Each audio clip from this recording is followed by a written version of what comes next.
को जमीन या आपको जमीन आपका बाप दे गया, आपके बाप को बाप दे गया। कलेक्टर साहब का कौन से बाप ने जमीन दी तुमको, तुम इधर लेने आ गए? कलेक्टर साहब अपना बाप बता दो, मैं मेरे बाप की जमीन दे दूं तुमको? क्या ये बोल दो मैं विलेज का भाई हूँ तो मैं मेरे बाप का आधा हिस्सा दे दूं? तुम्हारा बाप ही नहीं, बिना बाप की जमीन कैसे? बिना बाप की जमीन कैसे, कहाँ से लाओ? तुम्हारा बाप कौन? ये बिना बाप के लोग हैं, शरणार्थी आए हुए लोग हैं। इधर से काली टोपी वाले सारे लोग शरणार्थी, इन्होंने शहर बसाया। शहर में सभ्यता उभ्यता नहीं है। इस घर का मर जाएगा तो उस घर का बेटा बेटा खाना खाएगा। पर हमारे गांव में अगर एक आदमी मर गया, दूसरा आदमी हल खाना सब छोड़ के उस मैयत में जाएगी। ये हमारी परंपरा है। जोहर जय बिरसा, जय बिरसा। यहाँ की धरती को नमन। आप सब लोग आए आंदोलनकारियों को हार्दिक जोहार। ये आपके लिए नई घटना नहीं है। पूरे मध्य प्रदेश के अंदर चुनाव हो या न हो, सरकार किसी की बने या न बने, 1.5 करोड़ आदिवासियों को घर से बेघर करने की प्लानिंग सरकार बना चुकी है। आपका रतलाम में भी लगभग 24 गांव को डिस्प्लेस करने का प्लान है। हम लोगों को जेल में डाला, काफी जेलों में घुमाया, जबलपुर ले गए, सागर ले गए, तो वहां का काम अभी चुनाव तक रोका है, झाबुआ में रोका है, आपके धार मंडला अलीराजपुर में भी जा रही है। 124 गांव आपका कटनी और उमरिया में जा रहे हैं। आपका छिंदवाड़ा में 350 गांव को लेने का जमीन अधिग्रहण का जो उन्होंने नोटिस निकाल रखा है। और आपके देवास में 15 गांव, खरगोन, खंडवा, ऐसे करके लगभग 1.5 करोड़ आदिवासियों को इस धरती से समाप्त करने का प्लानिंग उन लोगों ने बना रखी है। आप सब लोग, सरकार ये समझ रही है कि आदिवासी नपुंसक हो गया है। उनको यह नहीं मालूम है कि आदिवासी बिरसा का खून है, टंटिया का खून है। और जमीन हमारी माई है। अगर माई के लिए अगर पैर भी हमारी जमीन में रख देगा टांग का। इधर कलेक्टर साहब, ये अनुसूचित क्षेत्र है। संविधान के आदेश संख्या 26/1950 के तहत यहाँ पे ये अनुसूचित क्षेत्र है। और आपका तत्कालिक जो आपके प्रीवियस राष्ट्रपति थे APJ अब्दुल कलाम, उन्होंने संविधान आदेश संख्या 192 आपका 2003 में ये कहा कि अनुसूचित क्षेत्र है। और एक बार अनुसूचित क्षेत्र घोषित हो जाता है, वहाँ स्वयं राष्ट्रपति भी वैलिड नहीं होते हैं। एक जजमेंट ने कहा है। तो अगर राष्ट्रपति जी अगर वैलिड नहीं है तो यहाँ कलेक्टर साहब आप जमीन अधिग्रहण का नोटिस निकालने वाले वैलिड कैसे हो गए? ये कैसे वैलिड हो गए? आज हम कलेक्टर साहब मिले तो हम उनसे पूछते, तुम्हारा राजपत्र दिखाओ, तुम्हारा गैजेट दिखाओ कि तुम अनुसूचित क्षेत्र में आदिवासियों के क्या करने आए, इधर क्यों आए हो? अगर ज्यादा बोल रहे थे कि न लोकसभा न विधानसभा, सबसे ऊंची ग्राम सभा, तो कलेक्टर तुम कितने बड़े हो हमें बताओ। ये जो साजिशें रच रहे हैं, क्योंकि गांव से बड़ा देश नहीं है, देश से बड़ा गांव है, ये समझ के चलिए आप। गांव है तो रीति रिवाज है, गांव है तो परंपरा है, गांव है तो सब कुछ है। ये लोग कंपनी लगा करके, डैम लगा करके आपके गांव को खत्म करेंगे। गांव को खत्म करने के बाद में रीति रिवाज परंपरा सब खत्म। ये खत्म होने के बाद में आपकी जितनी रूढ़ियां हैं वो सब खत्म। वो खत्म हो गया तो आपकी ग्राम सभा खत्म। और सुप्रीम कोर्ट ने यह कहा है कि इस देश का मालिक आदिवासी है, वो भी खत्म। इनकी साजिशें इतनी बड़ी बड़ी है, आपको समझना होगा। ये लोग NWO की बड़ी बड़ी साजिशें लेकर के आए। बेमौसम बारिश का जो भी कॉन्सेप्ट है, कृत्रिम बारिश का जो कॉन्सेप्ट है, और आपका जो वैक्सीन का कॉन्सेप्ट है, इसमें आदिवासियों को हार्ट अटैक भी इसी साथ में सरकार के रूप में दिया जा रहा है। आदिवासियों को इस धरती से समाप्त करने का पूरी प्लानिंग गवर्नमेंट कर रही है। आज से हमको ये प्रण लेना चाहिए कि सरकार की एक भी योजना पे हम लोग नहीं पलेंगे। हमारे गांव में से जो नदी जा रही, मछली मार के खा लेंगे, पर सरकार के टुकड़ों पे आज तो हम ये प्रण लेकर के भी जाएंगे। आज से हमारे गांव के अंदर न पुलिस वालों की जरूरत है, न कलेक्टर की जरूरत है, न तहसीलदार की जरूरत है। तुम्हारे ऑफिस में बैठे बैठे तुम करो, हम गाँव चला लेंगे। गाँव में इतनी मेहनत करनी पड़ेगी। आपके कितने गांव जा रहे हैं? 8 गांव,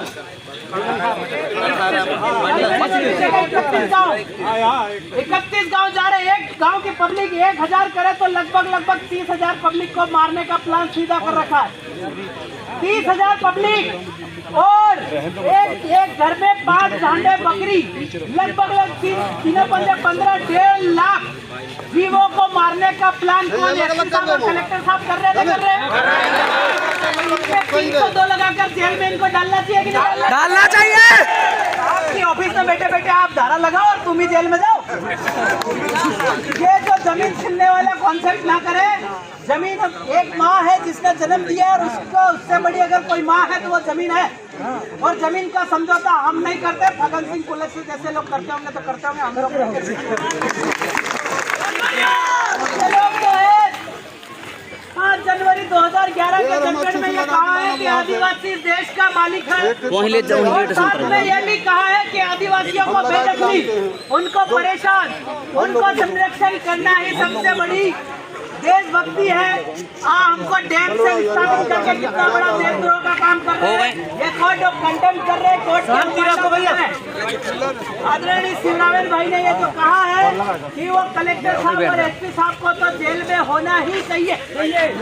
अगर ये हमारे जमीन के अधिग्रहण का मामला अगर कैंसिल नहीं करते हैं तो हर गांव से हर व्यक्ति इन्हीं के थाने पे जाकर के रिपोर्ट लिखवाना। कलेक्टर साहब कोर्ट की अवमानना कर रहे हैं और यह कानून को नहीं मान रहे हैं, इनको जेल में डाला जाए। और आपसे ये आप प्रण ले लो कि हमारा गांव है तो हमारी विधि है, विधान है, परंपरा है, रीति है, रिवाज है। कोई गांव में कुछ भी हो जाता तो हम संभाल लेंगे। एसपी साहब, सीएसपी साहब, तुम्हारी जरूरत आज के बाद पड़ने वाली नहीं है। ले जाओ तुम्हारे पोती बांगड़े, ले जाओ तुम्हारी ऑफिस, ले जाओ तुम्हारे थाने, ले जाओ तुम्हारा तहसीलदारी, ले जाओ तुम्हारी कलेक्टरी तुम्हारे घर पे। हम तो किस बात की कलेक्टरी? हम तो कमा के खा लोगे। अगर जिसने ध्यान रखना, जिस दिन किसान मिल गया ना तो तुम भूखे मर जाओगे, पैसे नहीं खा। Ratan Singh versus state of Andhra Pradesh में यह भी कहा है कि CrPC shall not apply to the schedule area, यानी कि अनुसूचित क्षेत्र में सीआरपीसी का भी विस्तार नहीं हुआ है। तो ये लोग आईपीसी लगा के पुलिस का डंडा हमें क्यों दिखा रहे हैं, समझ में नहीं आ रहा है। अगर कोई है हमको जवाब देने के लिए, डीआईजी साहब, आईजी साहब तो हमें बताए। आज तक वो बताते नहीं हमको। और आपका पल्ला Kashi Viswanathan versus state of Andhra Pradesh में ये कहा है कि judicial magistrate are not punished to the schedule area, मतलब जज साहब भी आदिवासियों को दंड नहीं दे सकते तो आदिवासियों को जेल में डाल क्यों रखा? ये भी सवाल है। क्योंकि ये लोग आपका गांव खत्म, गांव है तो रूढ़ी है, गांव है तो परंपरा है, गांव से देश है, देश से गांव नहीं है। ये लोग कंपनी लाएंगे, ये लोग डैम लाएंगे, ये लोग आपका जमीन अधिग्रहण लेकर के आएंगे और कहेंगे कि आप गांव छोड़ दो। अगर गांव छोड़ दिया तो आपके सारे कानून खत्म हो जाएंगे। ये प्लानिंग ये लोग बना रहे हैं, क्योंकि इनको सवाल पूछते हैं, इनको मालूम नहीं है सीआरपीसी लग रहा है कि नहीं लग रहा। इनको ये भी नहीं मालूम है कलेक्टर साहब को जमीन अधिग्रहण कर सकता है कि कर सकता। एक्चुअल में लैंड एक्विजिशन एक्ट 2013 जो आया, भूमि अधिग्रहण एक्ट 2013 आया, उसमें ये कहा गया कि ओरिजिनल लैंड ओनर मतलब क्या, ओरिजिनल जो आपका भूमि का जो मालिक है वो आदिवासी है, वो स्पेशली उस कानून में दर्शाया गया है। तो ये लोग क्या कर रहे हैं, गांव खत्म करवा के वो कानून खत्म करवाना चाह रहे हैं। इनको ये नहीं मालूम है ये ऊपर से साजिशें आती है। ऊपर से जो लखपति लोग हैं ना, अडानी, अंबानी, आपका बिल गेट्स, इनके पास करोड़ों रुपए की पेटी तो है, पर एक हल चलाने के लिए जमीन नहीं है। और जमीन भी ना कमा के खा ही नहीं सकते। खा सकते क्या? वो खा सकते क्या? तो ये चीज है कि अभी कलेक्टर साहब से भी मिलेंगे दादा, मिलेंगे। कलेक्टर साहब जब सामने आए तो उनको कहना कि मेरे गांव में आप नहीं खिलाएंगे, हम आपको भुट्टा भी खिला देंगे, पर अगर जमीन बाहर रोक दिए जाओगे। ये अनुसूचित क्षेत्र है और अनुच्छेद 19(5)(6) का भी मामला, इधर आप लोग नहीं जा सकते। ऐसा झाबुआ आपका अलीराजपुर कलेक्टर साहब से चालू करके दो, उन्होंने कहा हम आपके बिना पूछे गांव में नहीं आ सकते। उसको वहीं रहने दो, वहीं रहने दो, सिर्फ माइक बस। हम मेरे को जमीन या आपको जमीन, आपका बाप दे गया, आपके बाप को बाप दे गया। कलेक्टर साहब का कौन से बाप ने जमीन दी तुमको, तुम इधर लेने आ गए? कलेक्टर साहब अपना बाप बता दो, मैं मेरे बाप की जमीन दे दूं तुमको? क्या ये बोलता मैं विलेज का भाई हूँ तो मैं मेरे बाप का आधा हिस्सा दे दूं? तुम्हारा बाप ही नहीं है, बिना बाप के जमीन कैसे? बिना बाप की जमीन कैसे, कहाँ से लाओ? तुम्हारा बाप कौन? ये बिना बाप के लोग हैं, शरणार्थी आए हुए लोग हैं, इधर से काली टोपी वाले सारे लोग शरणार्थी, इन्होंने शहर बसाया। शहर में सभ्यता उभ्यता नहीं है। इस घर का मर जाएगा तो उस घर का बेटा बेटा खाना खाएगा, पर हमारे गांव में अगर एक आदमी मर गया दूसरा आदमी हल खाना सब छोड़ के वो मैयत में जाएगी। ये हमारी परंपरा है। उस परंपरा को खत्म करने के लिए चल रहा है, हेलो हेलो चल रहा है, उस परंपरा को खत्म करने के लिए ये लोग पूरी षड्यंत्र, प्लानिंग, माइंड कंट्रोलिंग ये कर रहे हैं। और आपकी जो है, इन्होंने 2 प्लानिंग बनाई थी कि आदिवासियों की फसल और नस्ल, फसल तो उन्होंने खत्म कर दी। जो आपका पुराना बाप दादाओं का जो फसल होता था वो खत्म कर दिया। इन्होंने बीटी हाइब्रिड पे ला करके जीन चेंज करके आपके सामने हाइब्रिड भी ला दिया। अब उनका ये मकसद है कि वो लोग अब नस्ल को चेंज करने पे तुले हुए हैं। वैक्सीन जैसे कॉन्सेप्ट ला करके और महामारी जैसे ला करके, अभी वो कह रहे हैं कि अगला महामारी भूखमरी आएगी, आपके शरीर में एक चिप लगाई जाएगी, मेमोरी लगाई जाएगी, आपका माइंड कंट्रोल किया जाएगा। मतलब आने वाले समय में कंपनी लग गई तो आपका जो पानी निकलेगा तो आपके बच्चे लूले लंगड़े काने फूसे पैदा होंगे। और फिर सरकार प्रस्ताव लेकर के कहेगी कि ये लूले लंगड़े बच्चे अच्छे नहीं है, आप तो हाइब्रिड बच्चा ले जाओ। तो वो हाइब्रिड बच्चा आपको देंगे। आपकी बीज और नस्ल और फसल तीनों खत्म करने का प्लान है इनका। इस बात को सीरियस लेना, इस बात को आप लोग सीरियस लेना, क्योंकि ये बहुत बड़ी प्लानिंग है जिसको बोलते हैं NWO की साजिश। तो इस साजिश से बचने के लिए आपको अपना गांव का निर्माण कर लो। आप अपने